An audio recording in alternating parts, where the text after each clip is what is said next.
Welcome to the Vegan Pulse. I am your host, Nancy Arenas. Today, my guest is Dr. Richard Schwartz. He is President Emeritus of Jewish Veg and President of the Society of Ethical and Religious Vegetarians.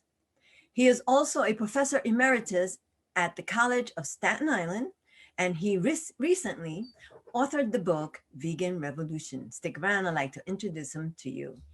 Hi, Dr. Schwartz, how are you? Okay, really great. Many thanks for this opportunity to be on your program. Thank you so much for being on the Vegan Pulse. I appreciate that. I would like to ask you, how did you come about to veganism? Right. Actually, a number of years ago, now it's like 30 or so years, I was teaching a course in mathematics at the College of Staten Island, and I was teaching liberal arts and science students.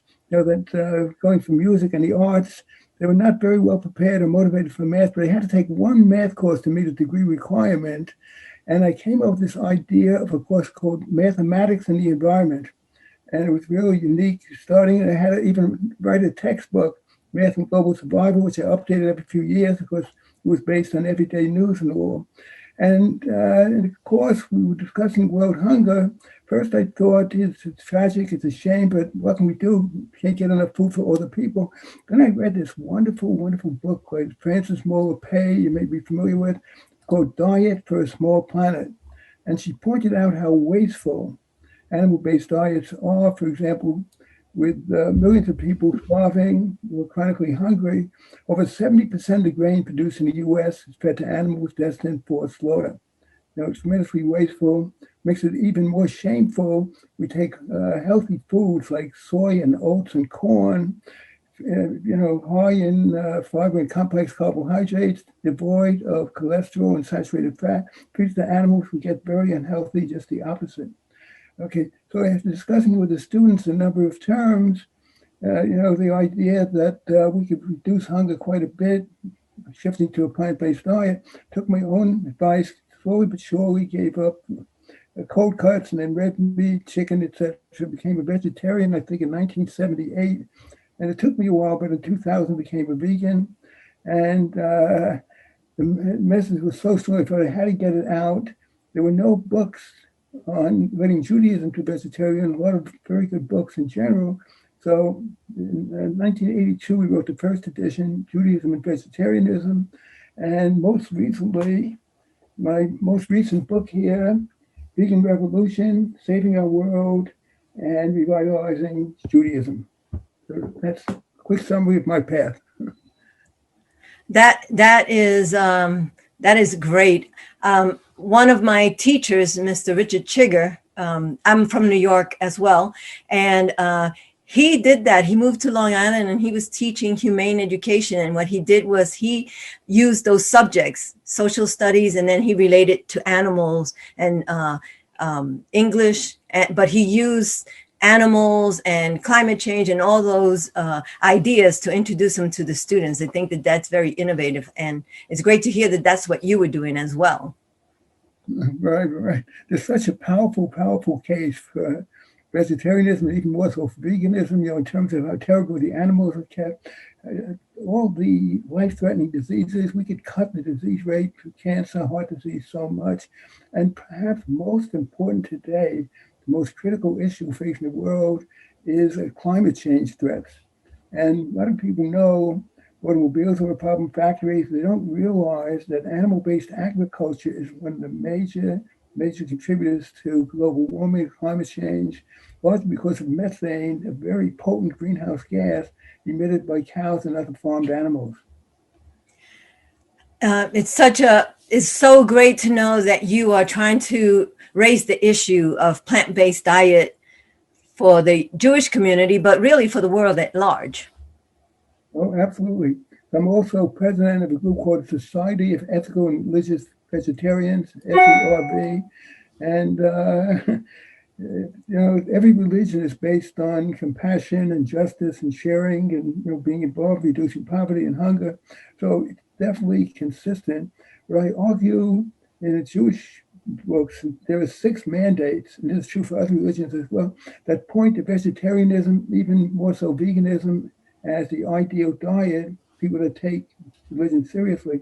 These are to take care of our health, treat animals with compassion, protect the environment, conserve natural resources, help hungry people, and seek and pursue peace. So every religious person, every person, because it's kind of crazy. You say it's madness and sheer insanity that animal-based diets, especially because that's one of the reasons I talk about a vegan revolution. There's so many plant-based substitutes for the animal products.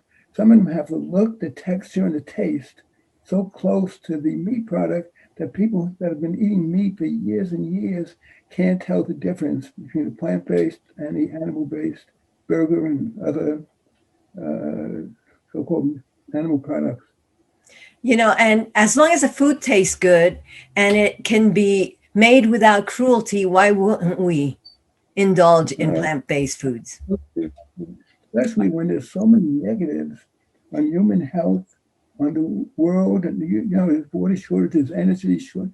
It requires so much more of that, and it's tragic that there's like an epidemic of disease out there.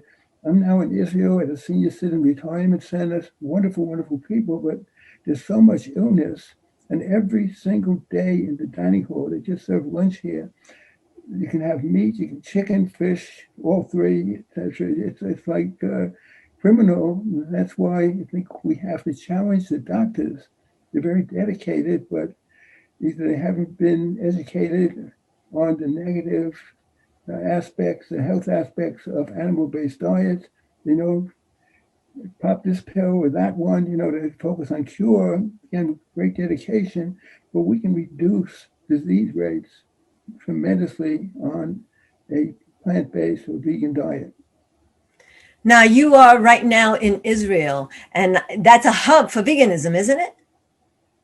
Actually, Israel is the world center for veganism.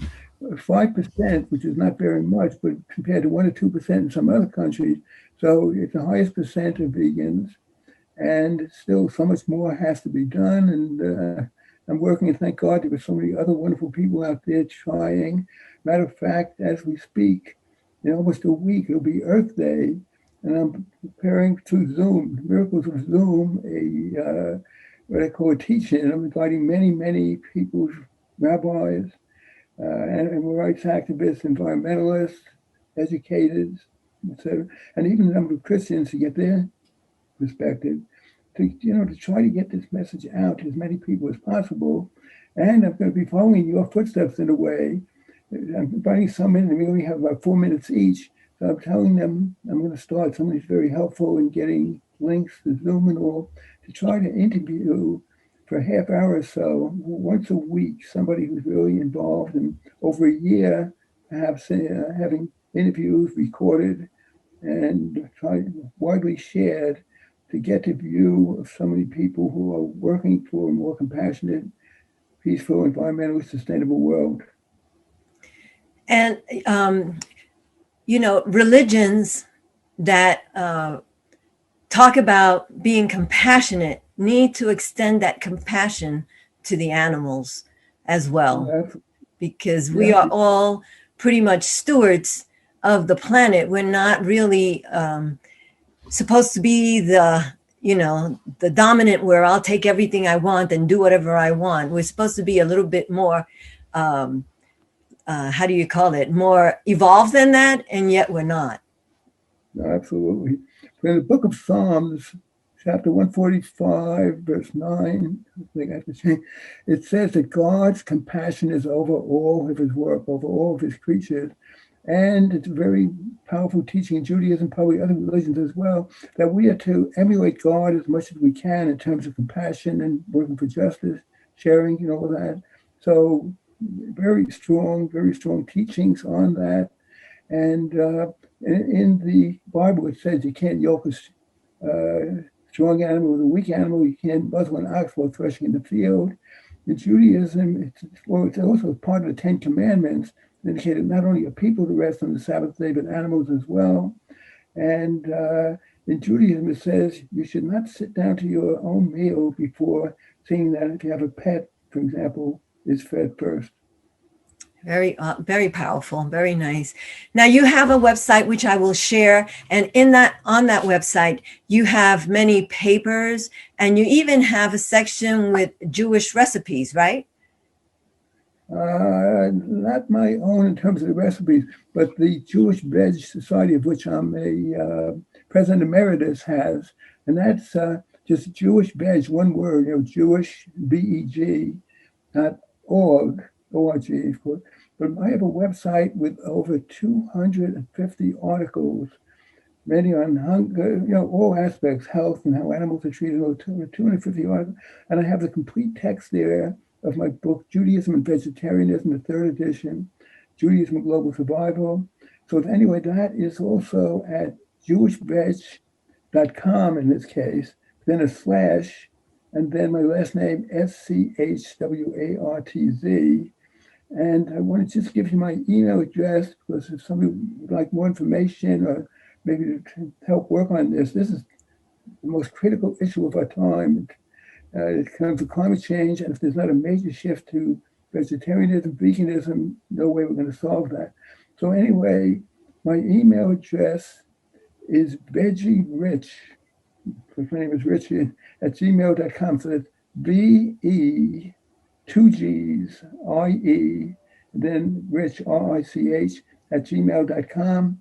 And by the way, the issues are so strong that if anybody emails me at that address, I will send PDFs, the complete text of this book and the cover picture, because I want to get the message out, hopefully to start many respectful dialogues that will move people toward veganism, because the most important thing that a person can do for their health, certainly for the animals, for the environment, to reduce hunger, reduce wasteful use of resources, and even for reducing the terrible violence and the possibility of war in the world.